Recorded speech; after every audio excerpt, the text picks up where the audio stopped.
Okay, I am recording. Yes, you are opening your Board of Selectmen meeting, yes. All right, Brimfield will not, and you don't have any other members yet? At the moment, no. Okay. All right. And I am recording. So. No. I do now. Okay. We'll wait. Could you sign in, please, over at the counter? Thank you very much. I'll look at the chair.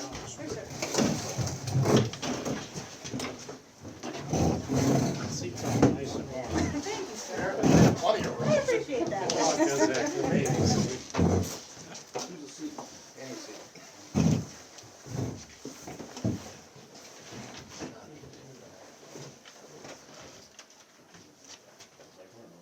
No, Mike, Rob's be here. He's gonna be here in like 5 minutes. I'm going to zoom So right just in. so everyone in the room is aware, Brimfield Cable Television is recording this, and it is also being recorded here at this, and Audio recorder. Mr. DeFalco is also recording on his recorder for the town of Brimfield. This is Wales.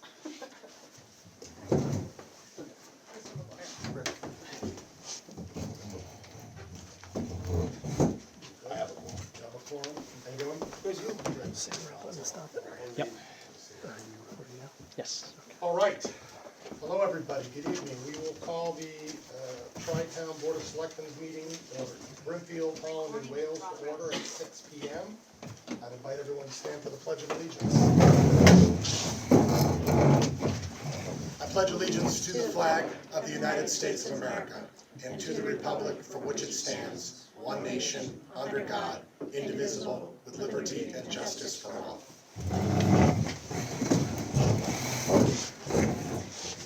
All right, just so for the record, we'll be having a discussion on about 7 or 8 different topics tonight. If there is any action to be taken, the towns of Wales and Holland will be able to take that action, and then subsequent action can be taken by the Brimfield Board of Selectmen at a follow-up meeting. The first item on the agenda, should we do introductions first? I know we everybody say hello to one another. Pretty much, yes. Pretty much? Yeah. Anyone? Yeah? You wanna go around the table? Maybe Is that- quickly, yeah, we'll do it quickly. Mike Valenzola, Wales Board of Selectmen. Robin Chavez, Wales Board of Selectmen.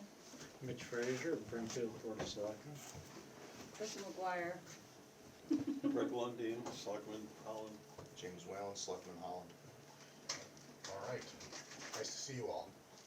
First item on our agenda tonight is a presentation from the Action Ambulance Service. Good evening, Good evening. how are you? Good. Rob is supposed to be here in a couple minutes, he was running late. Okay. I wasn't aware we were putting on the presentation. Oh, they told me you had a big presentation, and all on the television, and you got everything going. Oh, all right. Do you want to wait for him? Yeah, we'll give him a couple. Okay, and we can move to the next item, Wales Community Pantry presentation and update. Hi, Hello. my name is Ann Davidson. I live at 80 Allen Hill Road in Brimfield. I'm the Executive Director of the Wales Community Pantry. I asked to address this BOS meeting so that the officials of all the towns can really get a good handle on everyone we serve, get to know us, our guests, and our mission. So our mission continues to be to feed our hungry neighbors. We're a monthly supplement to SNAP and fuel assistance and WIC and all of that. We're not out there to feed everyone who needs food all the time. We have mostly elderly, disabled, veterans, the working poor, as well as about 80 elementary and junior high school students.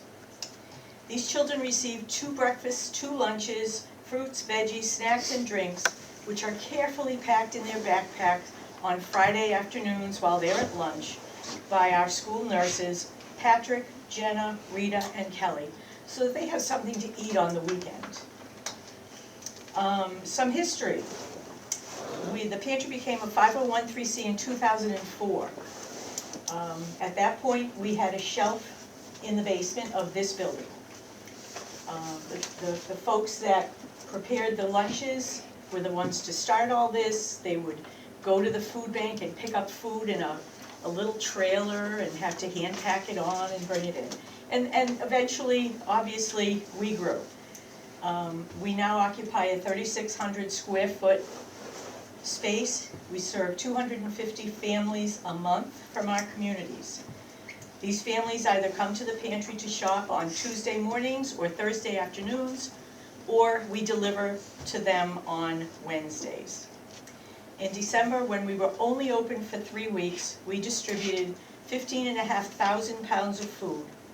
That food was mostly from the Food Bank of Western Mass, donations from Stop and Shop and Big Y, as well as all of our very generous individuals who live in our communities.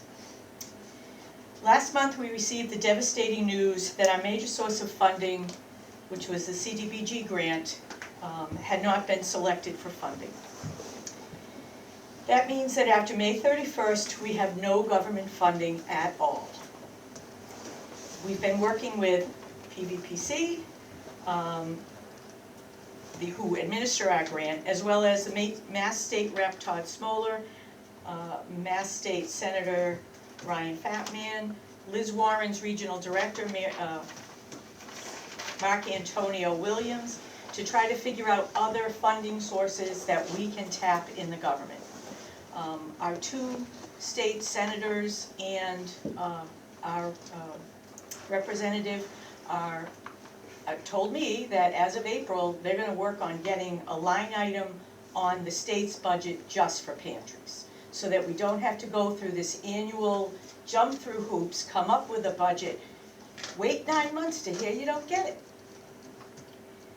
So we have a lot of hope in that. We're also doing our own crazy fundraising. We have bingo next month, because it got the snow. We have a corned beef dinner, golf tournament, and a 5K run scheduled. One of our board members, Laura, is a professional grant writer, and she'll be able to write public charity, private charity, and governmental funds as of April, a mystery date in April. So we're really hoping that this brings more money to us, so we won't be so dependent on the government to feed our neighbors. If anybody knows of anyone who needs our services, please, I'll leave you a bunch of cards, hand them out. I just learned today that Hampden County is the poorest county in Massachusetts, by a lot. We need help. Our neighbors need help. They're not all druggies and drunks. I mean, they're elderly, they're real people who worked their whole life and just don't have it now. So we're not a typical food pantry where you just handed a pre-packaged box of shelf goods. Our shoppers come in, choose whatever they want. We have fresh fruit and veggies, we have dairy products, we have meat. Not a lot of pantries can offer that variety and standard of food. I also have to shout out to my volunteers who've made it a warm, welcoming atmosphere. They're loving and kind. As you can all imagine, it takes a lot for somebody to walk in first time. There's a lot of embarrassment, self-recrimination. It's awful. And hopefully they all leave feeling loved and all the food they need, and we turn no one away. So we look forward to becoming a more active resource for the 3 towns. And I have one big ask.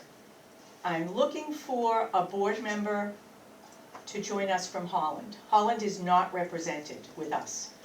I've reached out to Teresa, the elementary school principal. I sit on their school council, and so we're gonna do, that's my only means right now of reaching out, other than just, hey, anybody wanna join on Facebook? So if you guys can think of any, please send them my way. Thank And can you. I add on to that? You certainly can. Sherry Fisher, the Wales Senior Center, I think it's good if the towns know as well, not only do they provide a service to the people that walk in, but we're also, as a senior center, and I believe Holland, Yep. under an umbrella agreement with them, which allows us to also get food to serve here at our senior center and Holland Senior Center. That has made a big impact not only in what we can serve, but also, as you can imagine, being able to keep it affordable for the seniors as well. So when you're thinking about the program, make sure you know what umbrella's out. It also covers senior centers, we're under their umbrella. It would be a resource I definitely don't want to see go away, because it has helped us so much. We've only been with them for a year. But thanks to Ann, but thanks to Ann for actually pointing the program out and allowing us to take part in it. I appreciate it, and they actually deliver our food as well. They pick it up down at the Western Mass Food Bank in Chicopee, in case you didn't know where they're going. They pick it up for us, and they also deliver it here to us. So again, that's an important resource. We don't have the ability to do that ourselves, so I don't know what we would do going forward without them. And that's all I wanted to add to that. You're welcome. And is there a website you can announce for the television audience if folks want to make donations? Wales Community Food Pantry, no, sorry. Oh, website, Wales Community Pantry is our website, and there's a please donate here. Yep, .com? .com, oh, yes, yes. Gonna ask today, there's Well, always so many That's true, variations. that's very true. Any questions from board members for Ann? Also, we'd love to see some of your faces. Come and visit, get a feel for it. I was there at the kickoff, it's a very You impressive were. facility. You were. Crystal was there a couple Thursdays during shopping. She was afraid to pull into the parking lot because it was so crazy. Wow. Yeah, Well, we thank you for all the work that you're doing in our community, very welcome. and reach out however we can help. Money. I'm not shy. I mean, I'm begging for money everywhere I go. So, All right, thank you. you're welcome. All right, the Pioneer Valley FY26 CDBG application. Hi everyone, haven't had the chance to meet all of you yet. My name's Joe Hagopian. I'm one of the community development planners at the Pioneer Valley Planning Commission. Most recently, I've been working with the Brimfield Regional Grant this round, which includes housing rehab and the food pantry. There is also a separate Holland grant at this time that had been just for a construction project, but with some leftover funds are in the process of trying to get a little bit extra money for the food pantry to, try and close the gap there a little bit. So right now, we're just kind of, at the beginning, talk about, potential ideas for this next round of applications. For some context, the last round of applications was one of the most competitive we've ever seen. I think a lot of towns felt, fear about, what the future of these grants and other grant funding opportunities looked like. And a lot took the opportunity to go after these grants that used to be a little bit less competitive, but now have gotten a little bit more competitive. And just to have something to go off of, I have a very high level handout just for about, kind of current statuses of projects. If you want to just take one and pass it around. It's very high level, so, but one of the biggest things we've seen in feedback from the state this year is really building on community outreach and developing the application. So I know in the past it might have not always been so much of having to really sit down and think about what's going in, and a lot of times there is a much more obvious, this is what we'll be applying for this year. So in this time for this round, with just to cover the bases, the deadline for this round is April 21st. So we'll be able to any ideas or kind of suggestions that are built upon from this meeting, we'll be able to go from there, and definitely be able to utilize that and kind of build it together. So what did the state indicate to you were our areas of improvement needed in the application? So the biggest thing was that, it's grants that got the same scores this year as ones from the prior year that were funded were not. It was just more competitive. So certain things that would have made up for a fundable application previously just weren't this time. So Mike, I'm on the executive committee at PVPC, and pretty much we were blindsided. When this came through the way it was done, no one expected this the way it came out. We got, I don't know if you know the total, but for the entire region, 3 towns were approved, and it was only a total of like 850 grand. Just so you know, everybody knows. Yeah, I know, but I guess I come back to, we've got to learn from that mistake and think about it for the future. So what should we have done differently in the communities that were approved? What did they do differently in their application than we did? Yeah, and kind of the you know, the notes that we received weren't the most indicative of what we could do better, kind of counterintuitive notes. Like, there were certain questions that were received on the grant application about like the number of housing units applied for versus the amount of need. And like part of the things that changed too with this year is like different thresholds for like what's considered the town's need score, which is a number 1 out of 10 based on the proportion of town residents who are considered low to moderate income by HUD standards. Previously, I believe the town of Wales was considered an 8 or 9, Holland was in 6 or 7, and I don't remember exact numbers, but it's dropped significantly. Right now, Wales is considered a 6 out of 10, Holland is considered a 5, and Brimfield is considered a 3. So right off the bat, that's kind of points lost off of any potential application. So really, kind of, there's no room for error in a lot of these, and that's something we really, like, we're, not to say beating ourselves up, but have really gone over what we submitted last year with a fine-tooth comb. And like, based on what last year's application would have been, and the scores on the separate parts, the Holland construction project that was included there, if it had been a standalone project, would have been funded. And that's a big change from how things used to work. It used to be, you know, some of these regional ones were a shoo-in, and those were ones that the state really wanted to see funded, and this year, it wasn't as obvious one way or the other. Did the state have an emphasis in the application on the environmental justice, and we don't qualify for that? Is that? No, not on these ones, but Okay. I think that's just more because it's directly tied to federal funding, so right now there isn't that kind of delineation on the federal side of things, so that hasn't been a criteria in this area. But I think, you know, there were certain things that we'd seen on other towns too that weren't funded, or that we can extrapolate and take here, like, you know, really building on the community outreach, and, you know, certain things like including like state representative letters of support or things like that will really go a long way. There's certain things that put the towns in a really good place too, based on the past expenditures of the open grants.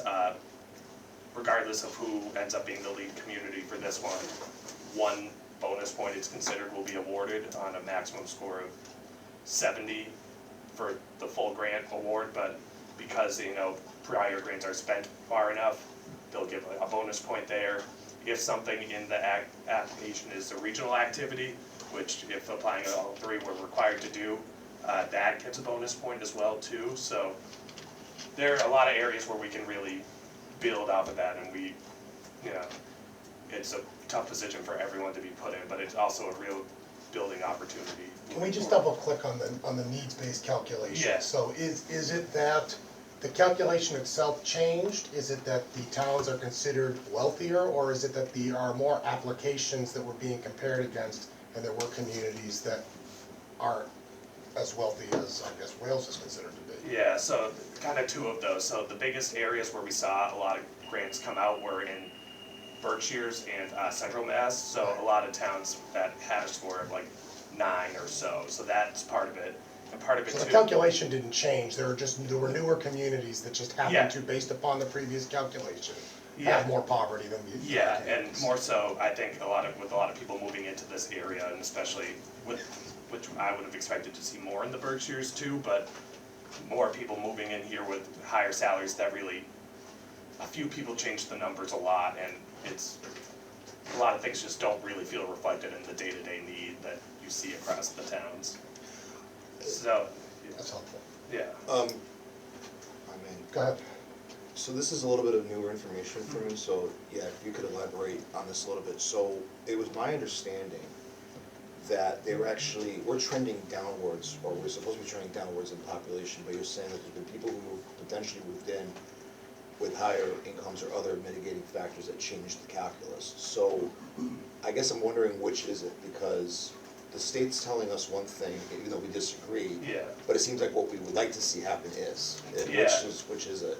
And I think it's, in a way, a little bit of both, with Okay. people moving out in like larger numbers than the people moving in, but the people moving in having higher salaries, either coming from the Boston way or from New York, Connecticut, and having job space there. I think has kind of really put an emphasis on kind of the two things at once, has kind of led to this significant kind of drop in the metrics. And, you know, basing it on a score of 1 out of 10 feels very disingenuous to, you know, the actual community served and the actual like sheer number of people who meet that criteria. And but it's one of those things where there are ways that the towns definitely still are eligible, and from what we've heard from the team at the state is, you know, there's just, it's more competitive, more people applied last year than ever before, so there's less wiggle room in terms of what they're able to do, so I think they had to take a little bit of a finer tooth comb as they went through some of their review as well, just to be able to delineate, you know, what was at the top of the line versus Okay. kind of on the border of being possible to fund or So not. do you feel that you've done the postmortem required after that denial, and that we've learned what we need to learn to improve the application for April? We've done a good portion of it. I know there's going to be, this is the first time they've done it, having open office hours for both towns and people who work with towns on these grants to just be able to ask questions more freely and openly. So we've compiled a list of questions that we're gonna, you know, stagger in and be able to ask. I believe they're having that on Monday. So, you know, our team kind of collected a strategic list of questions to be able to present on that part. What do you need from the boards? I just, if anything, just to be able to discuss together, you know, where's the need and what kind of the target activities would like to go for are. So I know, and I've listed on there some kind of potential projects, and those are far from being the only ones that can be considered. They're just kind of things that have been mentioned and had been previously on like this, kind of on the higher level. So there's a couple things too that like have been taken into account that can help boost, you know, project readiness, which will raise the score on that too. Previously, a lot of our grants, we would, in the towns we'd work with, would go after engineering and construction on an infrastructure project all in one go. Now, that, and you know, one of their scores is out of 10, how ready is the project? And if you're doing both at once, they consider that a 7 out of 10. So that's 3 points already gone there. Which, so, and all those little things really add up where, you know, you could have lost 3 points 2 years ago and it would have made no difference. But here, you know, one thing we're looking into too is just separating out the design from the construction. And that also kind of builds a longer standing, you know, understanding and kind of awareness on the state side of where priorities lie for these regional things, especially if we're looking at, you know, say, one thing that had been mentioned, and I know we had worked with the town on a potential grant too, was the Wales transfer station.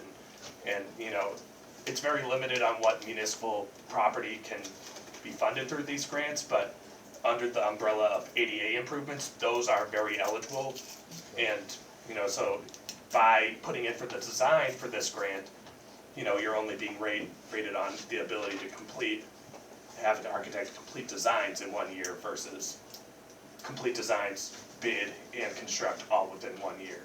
So, That has other benefits for us, that has other benefits for us too, right? Because the design has a reporting period and it's over. absolutely, And it yeah. doesn't have the construction and the wage rates and the Yeah. higher cost to the construction project being funded. Absolutely, yeah, so that's another thing too, where, you know, those things that had some weight before, now that weight really matters, so, but, you know, it also helps to strategically, you know, build on not just 1 year's application, but having that kind of awareness and showing multi-years of towns supporting a need for a specific project, that only builds up that, you know, idea, the score for how much need there was when, say, if we applied this year for ADA improvements at the transfer station, then you have bid-ready plans, that would give you an automatic 10 out of 10 on that section in the subsequent application. It also would show that, you know, there is still longer-term expressed interest, which would also boost on the community impact score.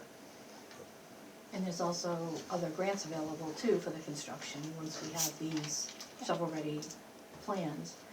And we would get an additional point because it could be considered a regional, Yeah, absolutely, yeah, and because we serve all 3 towns at the transfer station. yeah, so those little things pieced together can really go a long way in building up a really strong application. And something that, you know, we will not be shy from doing this year is asking more questions from the state along the way. They aren't always the best at giving answers, but, you know, just to, you know, express need and try and get out whatever information we can along the way. We'll do that, especially, you know, to make sure that these longer standing priorities, and especially the regional impacts like the food pantry and potentially the transfer station too can be met and kind of, really highlighted at an early stage as best as possible.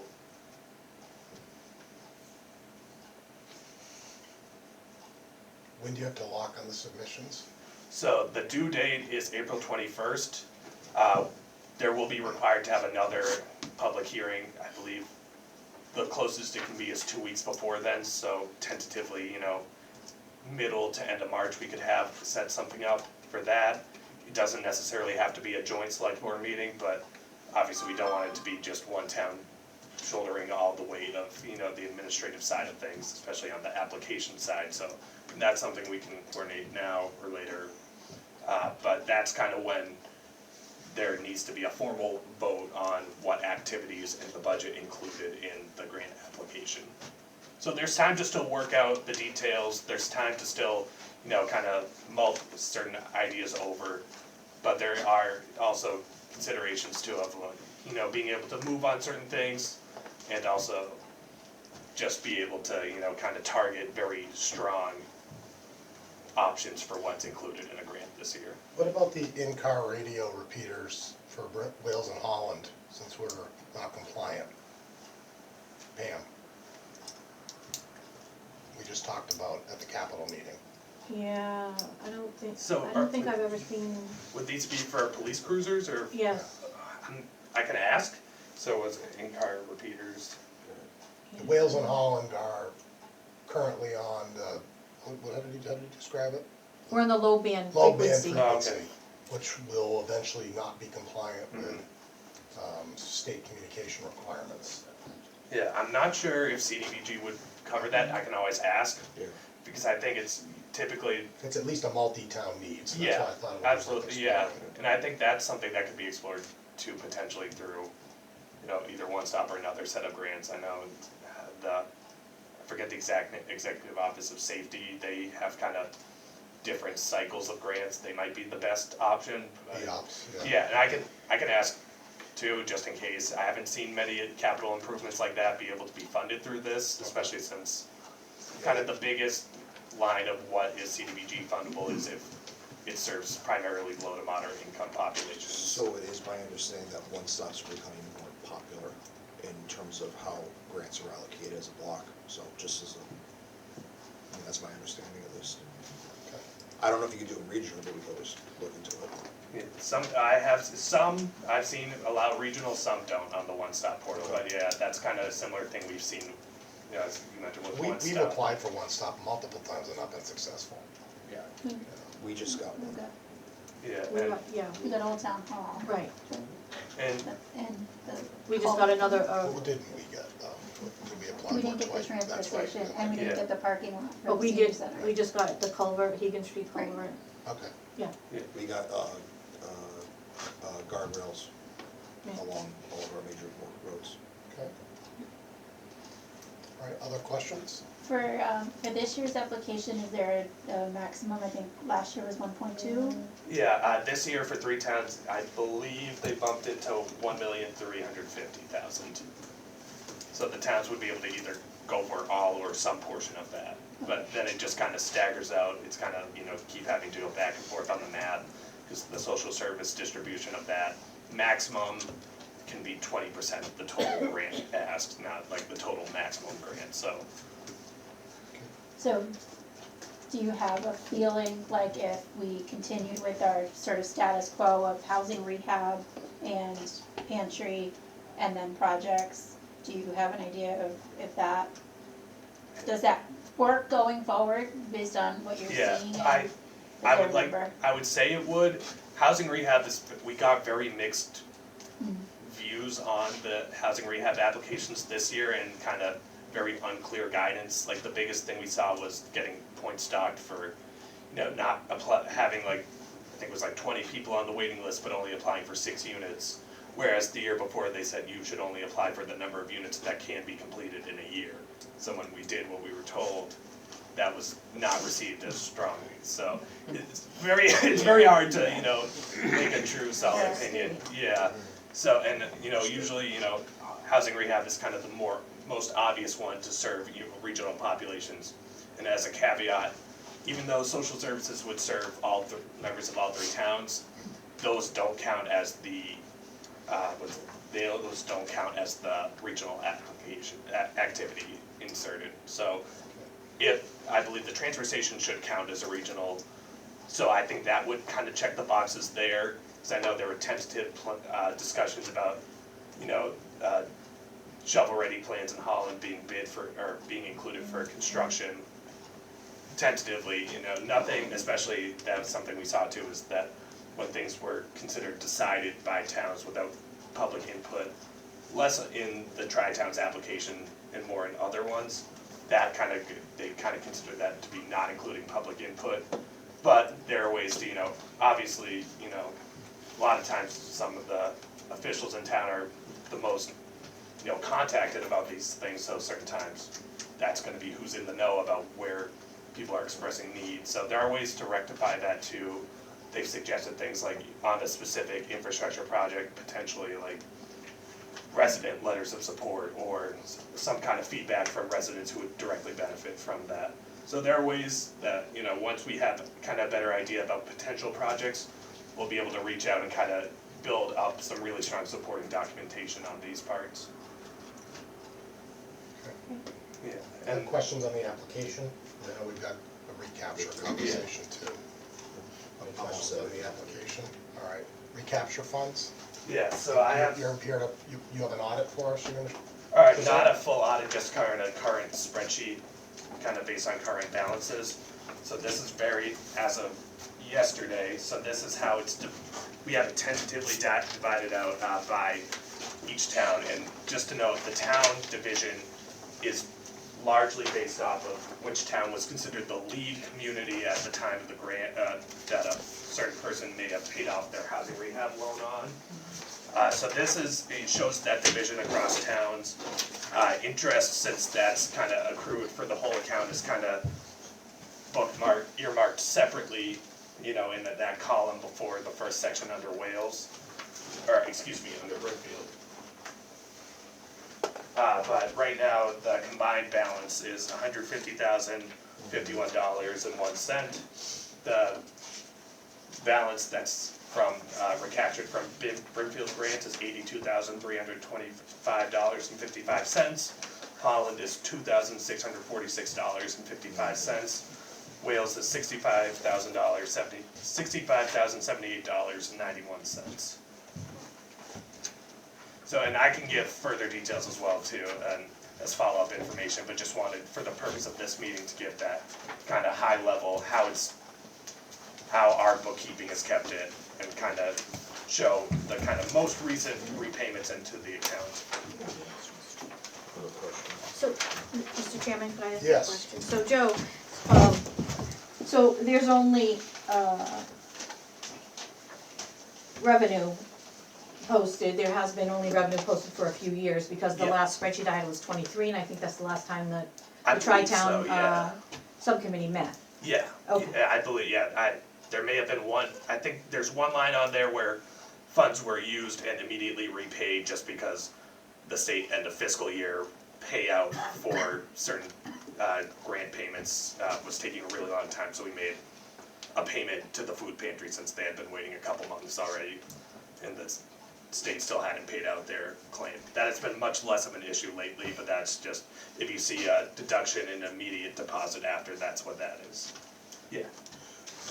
Thank you for breaking it out by town. Yeah. This is the first time I've seen it this way. My question is more to the history of the balance. So, Yeah. if I remember correctly, Robin, you and I talked about this, so I'm bringing up this question, so you know where I'm going with this. As of like 2019, 2020, the balance was relatively low because we had allocated prior to those years, a number of funds, especially towards the Brimfield Senior Center door and all that, for the Eagle Yeah. Scout project and a few other things. So I'm looking at this and it looks like, was this a result of houses having been sold while the lien was in place? Yeah. Or was there something else? Because I just wanna make sure that if we're talking about reallocating something, I wanna just kinda understand the history a little bit, so I know why it got so quickly as it did. Absolutely, yeah, so I think, especially, as we looked like 2021, 2022, 2023, that was a big year for a lot of people to sell.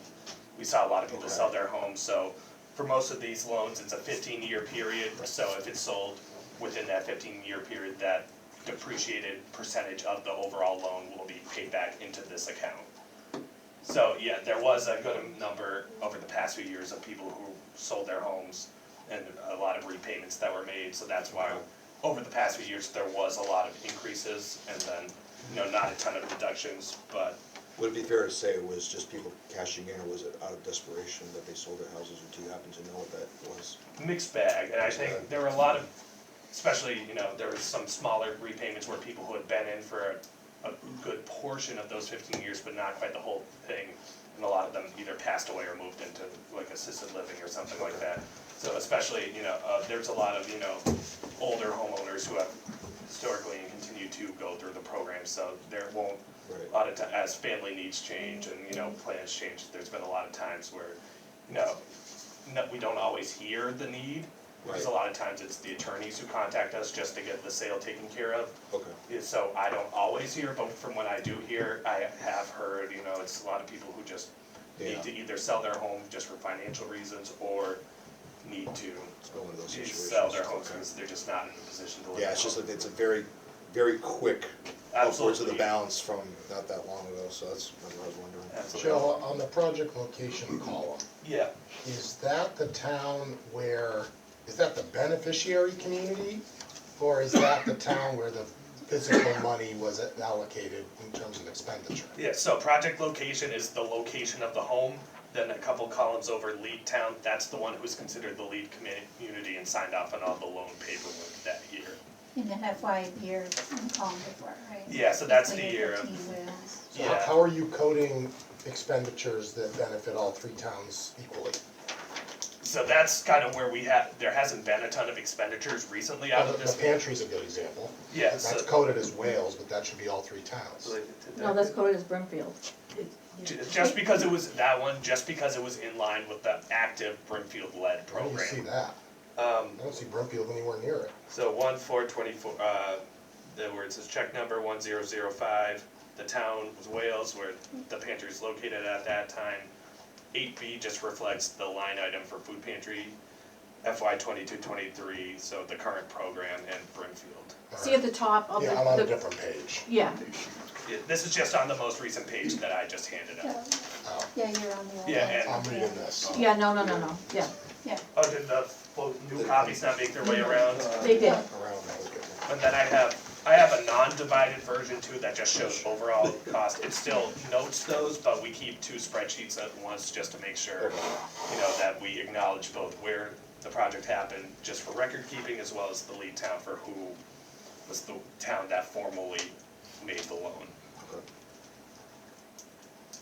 Yeah, I think that was one of our conversations early on, is that for Wales, we were assigned the project location of the Wales Community Pantry, as opposed to that being a tri-town. Yeah. And being divided equally, because it was, just because they were physically located Yeah. here.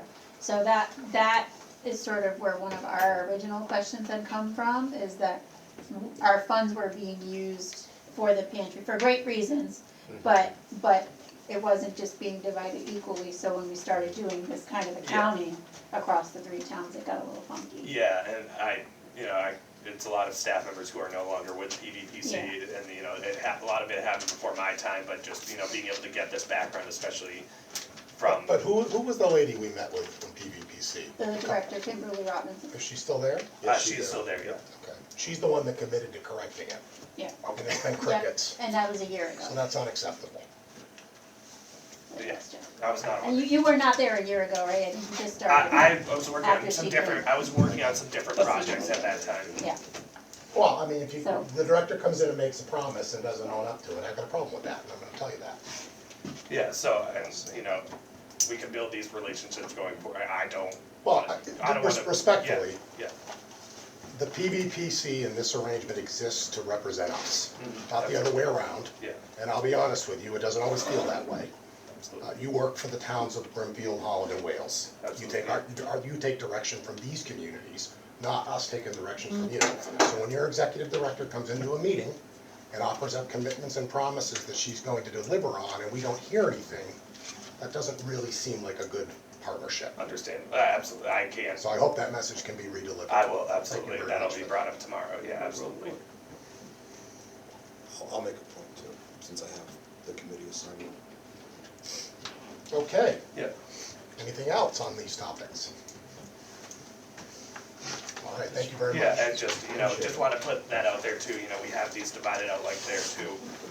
Don't, just talking about processes moving forward, in terms of accessing the money here, especially as it's divided out by grant lines, or, excuse me, by town lines here, if a need comes up where a town needs or is looking to use or access some of that money, we, just to do our due diligence, always request, written request and confirmation for that. But yeah, just be in touch with me at any point if there's any desire to use any of that money. I know in previous years, and I will never, speak as, telling the towns what to do, it's been used for certain smaller projects or, supplementing some grant work too. So that's always something you can keep in mind, potential for, if there's any desire to, support, groups like the food pantry or any other groups in town. There's much less restrictions on this funds because it's kind of outside of the initial recapture period where it's required to go back into an active grant. Well, I think this level of accounting is what we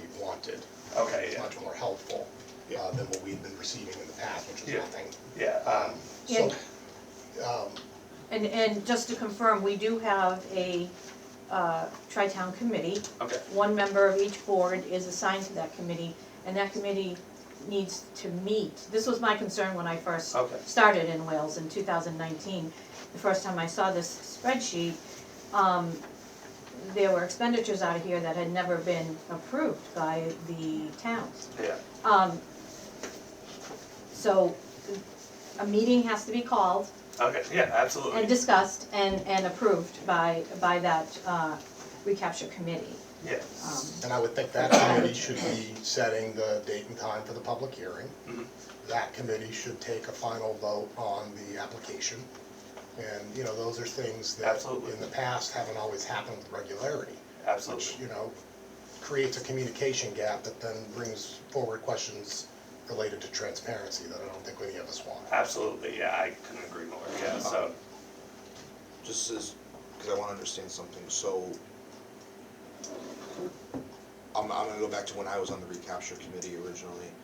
There was some accounting from, I think it was John, right? He was our previous. John O'Leary. John O'Leary. Okay, yeah. So John and I forgot the other guy. I'm going all the way back to Chris Dunphy. Chris. Chris Yeah. Dunphy, okay. That's who I remember. So Yeah. there was an accounting sheet, not like this obviously, but there was, Yeah. there was a sheet. Are we missing, are we missing years or are we missing like the details? So we I wanna understand yeah. better because I know this is obviously a legitimate accusation, I just wanna make sure I understand, because I've never seen sheets before.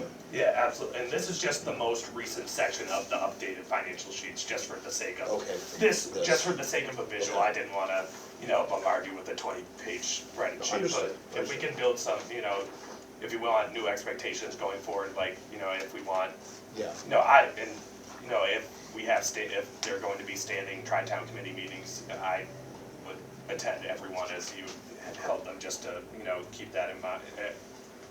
No pressure to have me invited or not, but I just wanna put it out there, Oh, James, I have a Grab spreadsheet that. going back to 2003. 3. I can Yeah. share that with you. Yeah, 2003, really? Yeah. yeah, and so, Wales was the lead town then. No, this was just what we pressured Mr. Dumpy to get to us. And then he resigned. Correct. Right, Yeah. so, sorry. yes, do we want, just kinda set now in stone a certain time frame for providing the most updated spreadsheet to, town accountants, or just, kinda chief administrative? How often are Person. you getting it, Pam? The last one I got was 2003 from John. Okay, 2023, sorry, I Okay. wasn't here So then. 20 years after the first. 23 was what I got from John. okay, So 2043 will get the next? Yeah.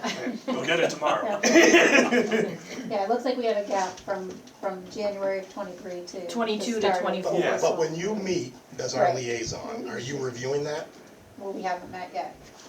Okay, yeah, so, 16 months of the yeah, if you want me to, we haven't met. build that I can, if you want me to be the one setting the meetings for that, or if you wanna do it on the town side, either one works for me, just let me know if you wanna have, if we wanna have kind of standing, like every month, bi-monthly, tri-monthly, And whatever. we can't have it without you because you have the numbers. Okay, that So, too, yeah. I think our, I would love to be, I'm on one, and James from Holland is the Holland, and I'm not sure if Brimfield has one delegated or Okay. Delegate one at the PC next meeting. commissioner to do it. Okay, But the first order of business should be to go through that Yeah. spreadsheet as far back as we have. yeah, And not like, let's question all the lines and kind of go through, Mhm. because that's where a lot of these questions have come from over time. yeah, And then start from where they are. I think before we get into any new applications, really codifying a recapture policy in writing so that as Absolutely. staff turns over for accountants or program managers or boards of selectmen, that it says that the recapture funds do this, yeah, or they're allowed to do this umbrella under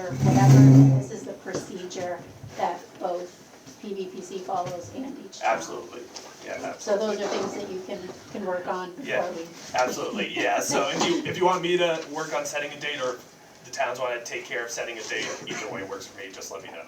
Okay, I can coordinate with you, Jim. Yeah, and then they'll be going that way. When you have your next. Yeah, and I assume, ideally, not February or March, I would say, just to be sure we're ahead of Oh, yeah. the curve, ahead of looking at grant applications, but if we wanna have, say, just for this initial period, one meeting February, one meeting March, that would be fine too, just to kinda clear the administrative items and get on the right track moving forward too, yeah, so And then the whatever. public hearing will be early April. Yeah, I think we could have it like the first week of April at the latest, we could always have it like last week of March too. I'll have to just look at calendars and legal notice schedules just to get an idea of when is allowed to do that. Okay, great. Yeah. Thank you for coming in. Absolutely, thank you so all. much. All right, we're gonna move back up to, are we good on that? Are we ready? We'll wait So, till here. yeah, Dave from Action Ambulance, Rob from Action Ambulance. We came here tonight because we were under the impression that the boards were going to reestablish the Tri-Town Ambulance Subcommittee with the expectation that our contract ends at the end of June. So we're here to basically answer any questions or concerns the boards might have in regards to that.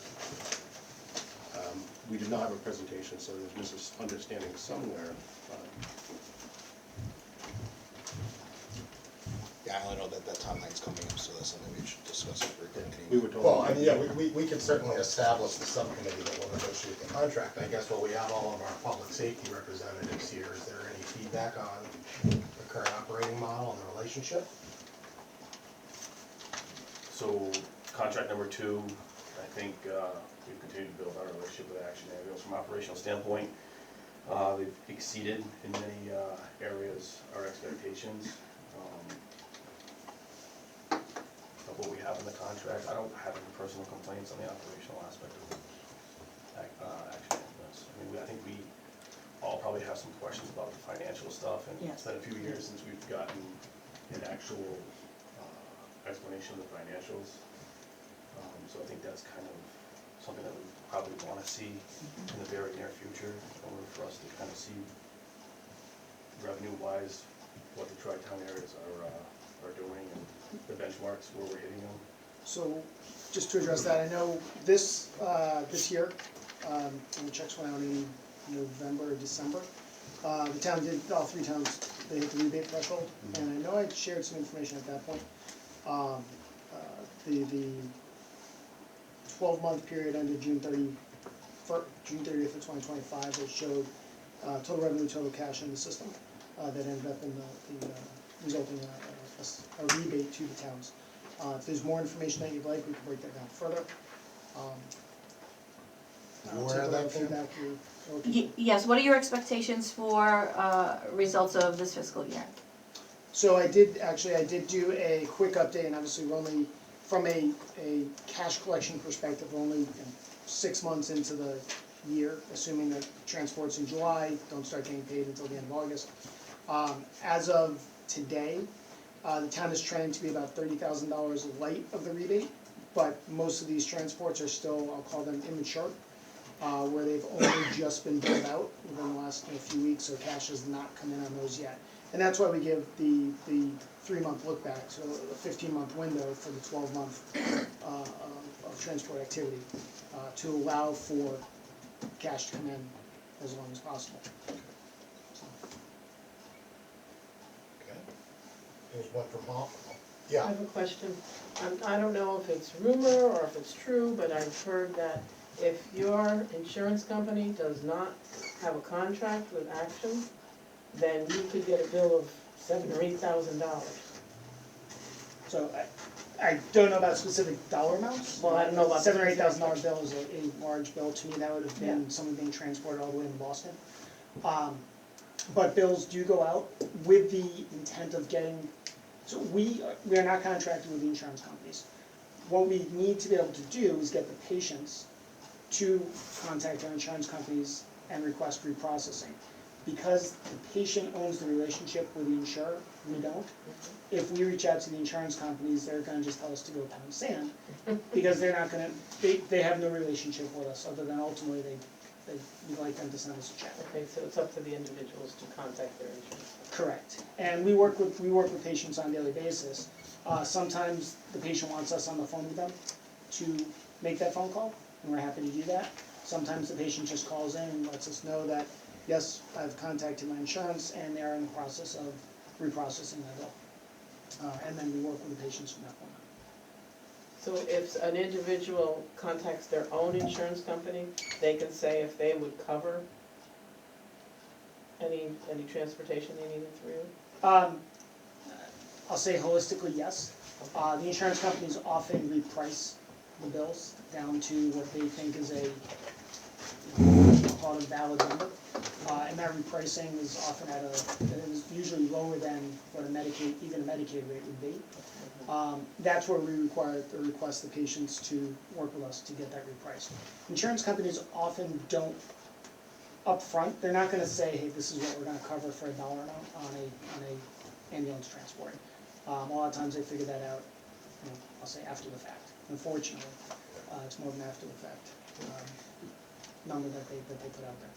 May I ask a question? Sure. So after you speak to the insurance companies and they say they're gonna pay X, Y, Z, do you legally go after the patient for the rest of the money? Because that's what I'm hearing. It depends. There are times where the patient has received a check from the insurance company directly. That's supposed to be turned over to us to pay our bills. Some insurance companies do that directly. In other instances, when the patient, for argument's sake, if the patient owes us a deductible or a copay, we'll try to go after the patient to get that. Because that's the part that the insurance company is not going to pay no matter what.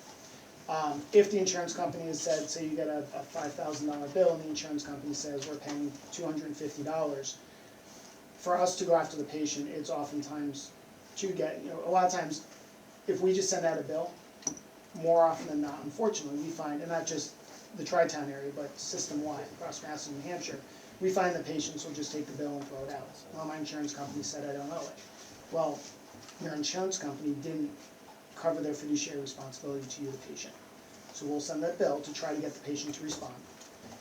If the patient doesn't respond, then our collections group will go after, we'll say, look, we're gonna file against you in small claims. Oftentimes, we will get, the result that comes out of that is not necessarily a settlement with the patient, but a mandate from the judge or the courts to say, oh, you need to work with Action Ambulance to get your insurance company to work with them. Oftentimes, it's to get the insurance company or the patient to make that phone call. A lot of times the patients just say, yep, not my responsibility, I'm not making the phone call. We're just trying to get the phone call made.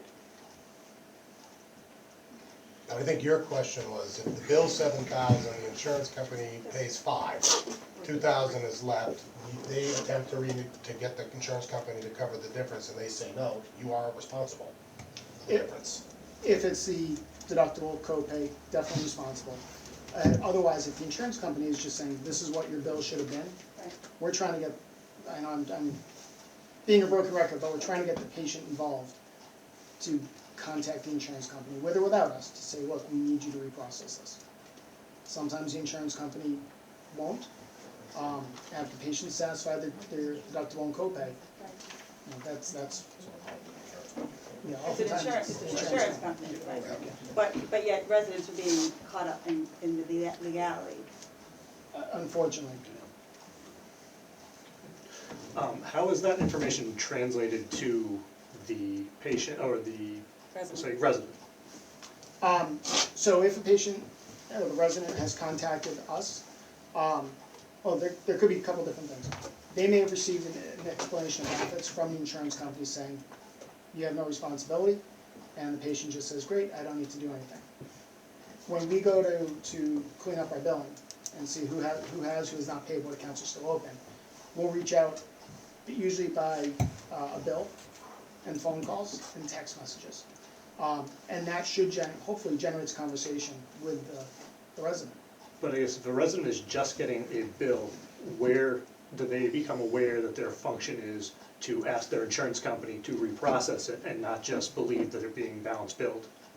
I'd like to think that the patient would reach out to, if they have questions, that they would reach out to Action. In our billing department, they field calls all day long. The number's right on the bill. Yeah. But you don't have a separate flyer inside that says, this is what we will if you don't call us, this is what or if you did call us, this is what we would tell you if you saw a bill or something like that, right? To encourage them so that at least if they open the bill and there's something inside with it, some people don't wanna pick up the phone and call or don't have the ability to hear over the phone, things like that. So that having something else there, or some family member who comes along, Yep. right, can then pick that up and say, oh, Mom, there's a bill here, and, oh, look, I need to call your insurance company. So to kind of help that along. So I guess that, it sounds like, maybe could go a long way for some of these people to help, even though There's a the lot of phone number is confusion, there. there's a lot of confusion. Yeah. So some of that outreach sounds like Yeah. could be necessary. We can take a look at the wording Yeah. on our bills and see if anything can be, I'll say tweaked. I know that there are space limits based on the system as to how many characters you Yeah. can put in, but we can look at the messaging on the bills. If someone's on Medicaid, are they totally covered? Legally, no. There is a small piece that's under Medicaid that the patient is responsible for. And what about Medicare level? I believe it's the same thing, they have co-pays.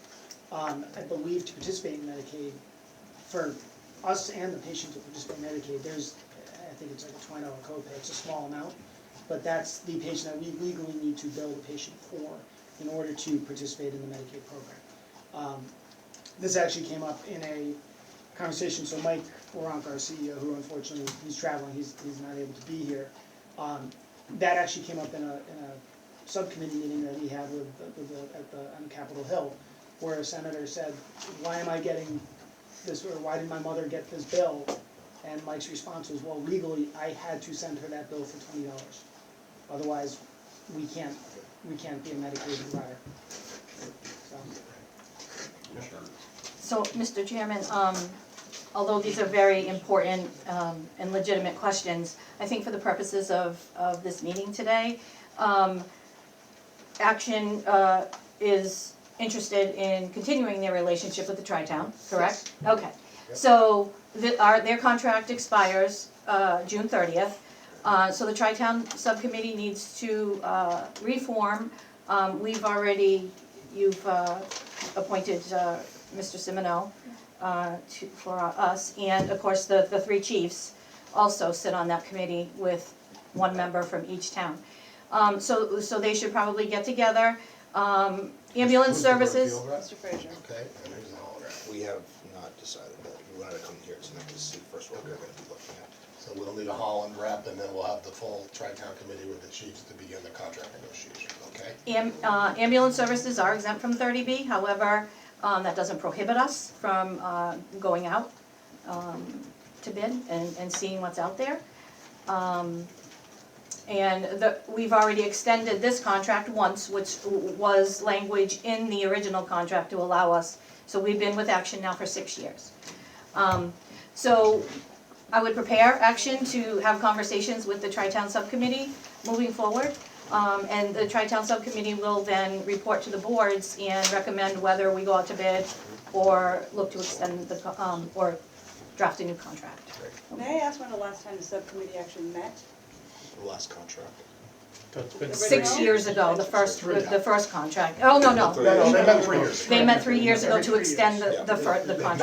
I was on that committee last time, that's why I remember. Yeah, We did 3 that, years and then ago. at one point, we did have a joint, like, tri-town meeting on it to confirm a few things and some questions, and then we went to, after each rep had presented to the towns, to their town. But keep in mind that the committee was formed solely for the purpose of negotiating the contract. It's not an oversight committee. Right. The oversight sits with the full boards. Right. So they wouldn't be meeting, you But I know, feel like there's a more little bit of often. lack of communication Well- if that subcommittee isn't, if that subboard is not meeting. So I can clarify that for you, Okay. actually. So the reason the committee hadn't met at that point was because the fire chiefs, there were some statistics in particular that we were following that weren't being given to us directly. So when we went through the contract negotiations, that was one of the big parts of the contract change that we had. So the chiefs had taken over that part of the oversight, and the agreement was, at that time, if there's a serious problem, we'll bring the committee back together, and we haven't had the chiefs recommend that to us up to this point, so that's the reason for that. I think our oversight as the chiefs, if we agreed, was operational. Operational. Right, no further than operational. Correct. And if you brought an issue forward to us, we would call a meeting and tackle it. Sure, it hasn't been. Yeah, that hasn't happened. The only other question I had, do you have a specific rate charge that you can publish so we know what a call would cost? Say you respond to an accident, you hear it on the radio, you respond, you do nothing, and you leave. Is there a flat rate? Do you have this information? It's very important, because once again, we're getting complaints from residents of our town that they're getting charged everywhere. So I'll say they're varying rates. It depends on the type of response, type of transport, BLS, emergent, non-emergent, ALS, ALS2, ALS, SCT. Mileage comes into a factor. If there are, if it's a treat, no transport, in some communities, I don't believe we do it here, in some communities, if you're called out to a scene and there's a refusal, some communities we're allowed to bill, other communities we are not. And that is a bill that just goes right to the insurance company. It's not a bill that the patient may see the bill, but the patient's not responsible for that bill. The medical insurance covers that, or their auto insurance covers that.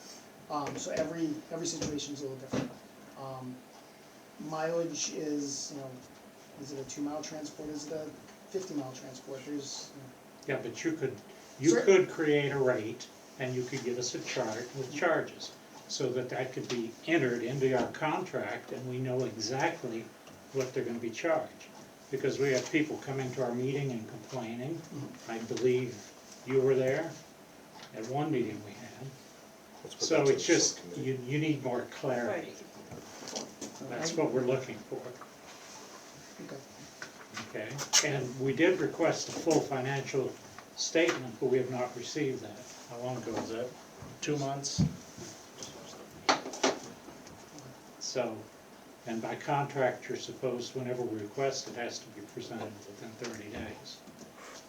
so not what we presented, which was just, here's It shows About the your loss activity. and profit statements, what we're looking for.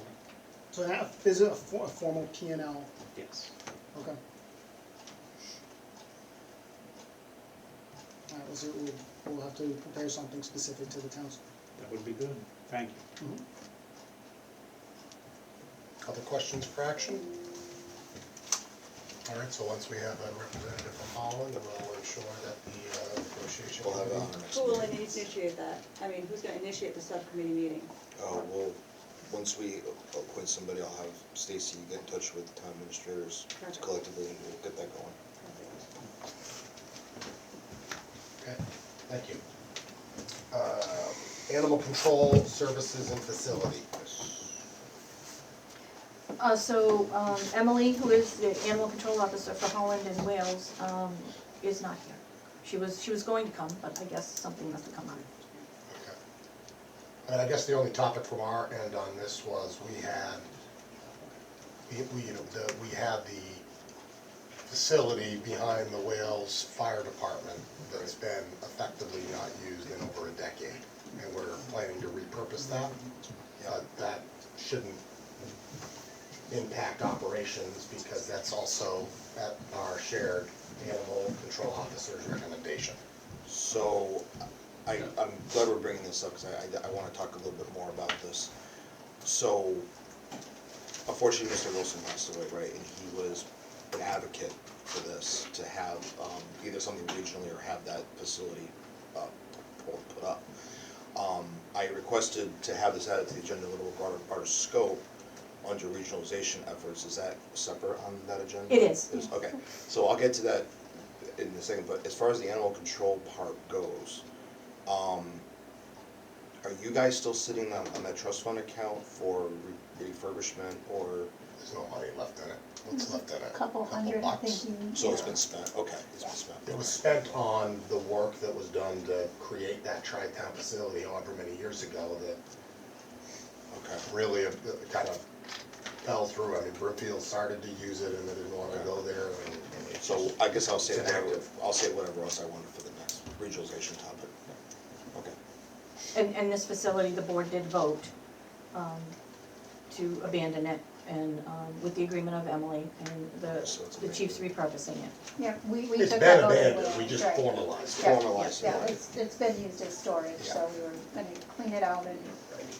I'm glad to get that clear, because I wasn't sure what the status of that was. Okay. And I don't think there's been an animal in it There 15 couldn't, years. Oh, you no. couldn't safely put. No.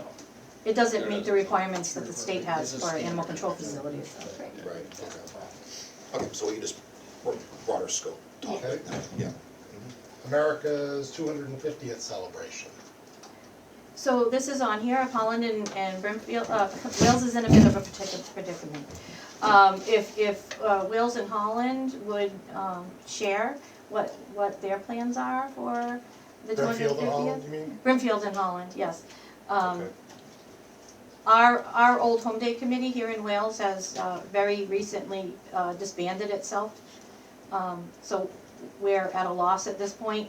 And we're just wondering what you folks have that you're planning, and So we have a group of residents that have gotten together, and they're doing something new June 13th. 13th. On the 13th, but it has nothing to do with the town hall, it's a group of. It's just for the town, Yeah, all people. yeah.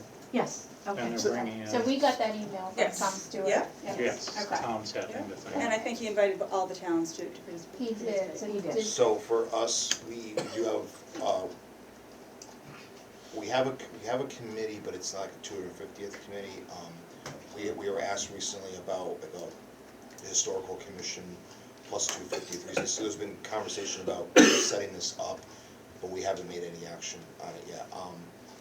I'll be honest, I mean, for me personally, and my own opinion is, I know there's been lots of talk about would there be like cost sharing from different levels of government perhaps, but I personally haven't heard, I don't know if anybody else has, so I think that if they were to do something, it would have to be really localized, and, I mean, but if anybody has thoughts about that, I think the idea that you guys have people getting together is great.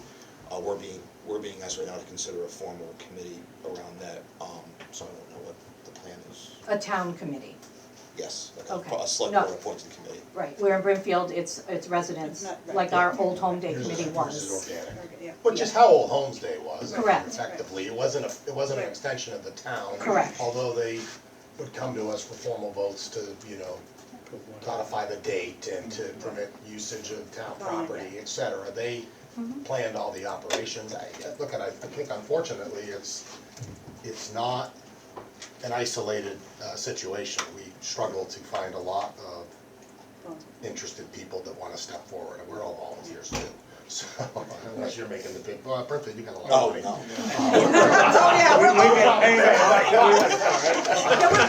I wish, man, you know. I see your reserves, I know all about you guys, but,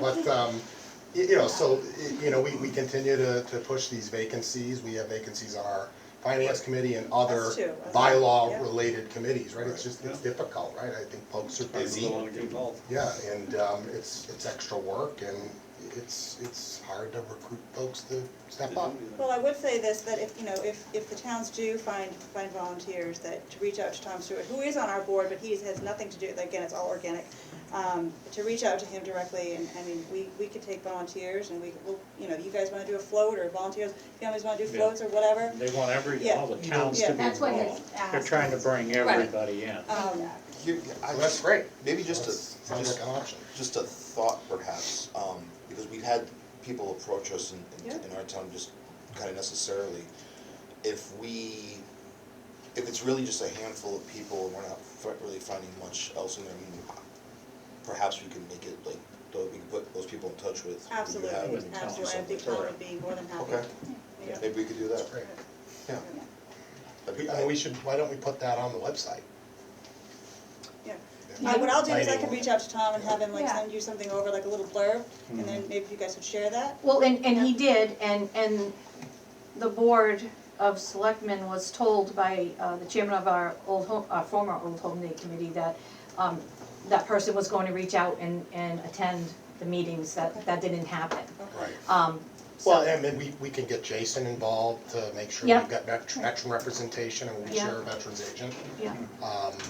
So, and so are you right now. But, you know, I think there's probably Yeah. great opportunity. We need folks to step up and work with Tom and support it. I mean, Yes. Right. Yes. That's the hardest part, Yeah, that's unfortunately. it. But no, he's very inclusive about all the towns being involved, Yes. because he's getting monies donated, he's having a flyover, he's doing all this stuff on his own. It's really coming together nice. And the pantry's also, And they're, shout out to Faye running the morning. Did he secure the Tantasco marching band yet? I think he did, Good, yes. okay. And did he reach out to the, like, fire trucks for the parade or anything?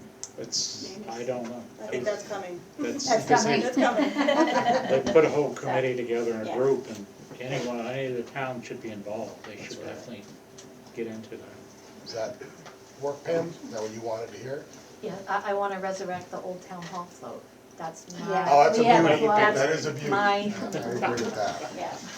Okay, all right, great. The Advertising. shared labor facilities equipment. There you go, James. Yeah, where I go. So, I wanted to bring up, and this is something that's been on my mind for a little while, so the town of Holland, well, 4 years ago now, roughly 4 years ago, we have the Sickle Forest Trail area over in the, close to the lake on Blodgett Road in Holland. It's a significant area, but there's also a portion of that area which can be used for potentially building purposes. And there's been conversation about, do we want to use it for senior housing? Do we want to do it for a public safety complex? You know, what would that be? And the conversation hasn't really been fully resurrected. One of the thoughts that I wanted to bring to everybody is we're talking about the animal control facility. We're talking about potentially other public shared regionalized efforts, and obviously we know that the state supports those efforts. I want to just put it out there that if this is something that would perhaps be of some interest for all three towns, I think we'd be open to the discussion, and we can look at, what would be potentially feasible if it works going forward. Because I know in our case, there's a couple services that could potentially use a new facility. I'm pretty sure the police department's still in the town hall at this point here in Wales, right, for example. I'm looking at it as an opportunity. They love it, they're doing great. I'm looking at it as an opportunity. We're looking to grow. I would like to see our relationship grow as a tri-town. We obviously do a lot of things together. We're talking about doing more things together. Maybe an opportunity, shared resources, pooling things. As we know, this is something that is coming up. I'm very acutely aware of the fact that in many years past, the idea of how much we want to regionalize and how much power would be allocated amongst the towns is a question, and I'm fully appreciative of that fact. Again, I would like to, if anyone's interested, I'd like to open up that discussion, and we can all have that talk, if it's something that might be of interest. I think there could be an opportunity, perhaps. I don't think it's the wrong conversation to have. I mean, I think, I look back to my first 2 terms on the board, which I'm not gonna get into when that was, but. Oh, I know. It was a long time ago. You know, we did have a list of things that we considered Right, would make sense for the 3 towns to go into business over. right. We talked about the police department, we talked about the fire department. I think what did come out of that is a much better working relationship and sharing of equipment and resources and municipal Right. engagements that are advantageous and do benefit all 3 communities. You know, I mean, we tried that with the animal control facility, and then, you know, you run into all of a sudden, it not meeting, you know, the needs of all 3 communities. There's a lot of red tape on. Yeah, so I guess my point is each of the 3 communities have very different needs and expectations. So you know, I don't know that I'm opposed to the conversation, but it would have to be very specific and targeted. I agree, because I don't think we'd all wanna give up anything necessarily have that's working. We don't have anything to give up, we're good, so. You sure about that? We just want to use Brimfield, they're gonna. We're the rich guys. I mean, for instance, we should all be in your elementary school. Well, the building just shut down We the have our street. issues, we have our issues We there. have our issues there. And I think labor, I think, you know, just municipalities in general, they're also seeing an issue with hiring tax collector, like, we don't Absolutely. necessarily have it, but tax collectors, Yeah. finance, account, like a lot of those infrastructure things where Yeah. we all have a part-time one, as opposed to one regional, maybe full-time one, Right, or right. some of those kinds of IT services, some of the Actually, things- let's hold on that for a minute, because that's a great point. Like, Yeah.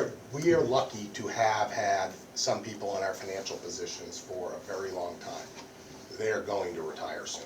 Yeah. And it's an issue across the state, right? There aren't enough certified tax collectors, treasurers, accountants, you name it, that are available. And those that are available obviously are at a premium, so they're gonna go to communities that pay a lot of money. Of course they are, right? So that's a great one, because that's an area I think we've all collectively struggled in terms of recruitment. And you could pay a meaty salary for a full-time treasurer collector for all 3 communities with an assistant that could, in a 40-hour work week, probably cover the 3 towns. I'd love to explore that, because I do think as we start to see more attrition, we see retirements, we see dedicated public servants that have been doing this and walk away, we're not gonna be able to incentivize people to take those jobs. We're just not. I should mention, I'm being realistic in the way that I'm not expecting something that I'm proposing be done, you know, necessarily in the next year or 2. But yeah, if we wanted to do a step where say, okay, hey, do we try something that might work for everybody, see how that goes, and if things are going well, yeah, let's. Well, have you know, that it's funny, conversation. we've done it informally in certain pockets where it's been Right. successful, like you look at the veterans agent, right? When we have a regional district that we've resurrected, Brimfield's rejoined the district, I think we've got a really good agent that's working out really well. Good feedback, I think, across the board, and it is providing a, I will call it city-level service to our communities when you look at the assessment at a really good rate. And there, I think, are other probably opportunities for those kinds of roles to have that kind of a structure. Now, in that case, it works because there's kind of an independent board with representation from the communities, and it operates and it works really well. It also works really well when you have the right person in the job, which, you know, I think maybe we ran into issues in the past, which is why some of the towns broke off. But I would agree with Robin that, from my perspective, thinking about personnel and thinking particularly about professionalized personnel and positions that will be difficult for us to fill in the coming years, that's not a bad place to start. I know in Holland we may have some difficulty on that end just from a town perspective, however, if there is They're a. elected, is that why? They are elected, we've tried twice now to change that, it hasn't turned over. So, but what I would say is, if that case were developed enough, and it's something that we all agree, maybe we could try, I mean, I think our window to open that possibly back up is probably coming up, what, Stacy, what, next year? That's for, if we looked at treasurer, tax collector? No. We need to put it back on the Yeah, ballot. is it next year, the time limit's up, or is it the year after? No, it's up next year. So next year. Not saying it would necessarily happen, but if we want to have a conversation, if it's something that would make sense, you know, we could always put it together and present it. Anything else on that topic? Great conversation to be having. Okay. And then the final is just other grant opportunities. Yeah, other regional grant opportunities, I think Joe, touched on some of those things that. We already beat up Joe enough. Yeah. You Still can here, beat Joe? me up over new things, once that's open. Careful what you wish for. Don't open that door, I'll walk right through. But there's also more opportunities, for, regional grant funding that the state loves them. Well, I mean, that's another great example of a regional opportunity, is there a way for us to come together and hire a full-time grant writer? Or somebody that has a full-time focus on, that for the three communities, and, create a model where there's an assessment and they work across the three towns, and maybe have a primary focus on finding grants that would benefit all three towns jointly, right? That might be an opportunity. So, not that I'm putting anybody up at the moment, but we recently have finally filled our grant writer position with a very, very well-qualified person, and he has been bringing a lot of value to Holland, so, not necessarily putting him up, but, it can work if you have the right person, yeah, absolutely. How often, we haven't met in a while, I was gonna say, what happens after this? What- We meet in another 3 years? No. See ya, I'm not gonna be here. When do we wanna meet? Well, it sounds like we have some follow-ups. You do? Yeah. Some votes Well, to I, take. maybe it makes the most sense for us to come together, when the contract is finalized, and we're gonna have to vote on it anyway. That might be a good time for us to come together, follow up on that and some of these other topics. Yep, Does that work? I agree. Pam, you'll connect with the colleagues in the other two towns? Yep. All right. Great. That sounds good to me. Okay. James, All right. can I just say, if you're talking about public safety type of thing, the chiefs need to be involved in that Of course. conversation, okay? Of course. I'm only one to start the conversation. Yeah, absolutely, just wanna make sure that's clear. Great. Nice to see you all. Thank you. Yes, they Thank you come for in. having the meeting. Appreciate it. Good to have you. Robin, we're meeting next. Yeah.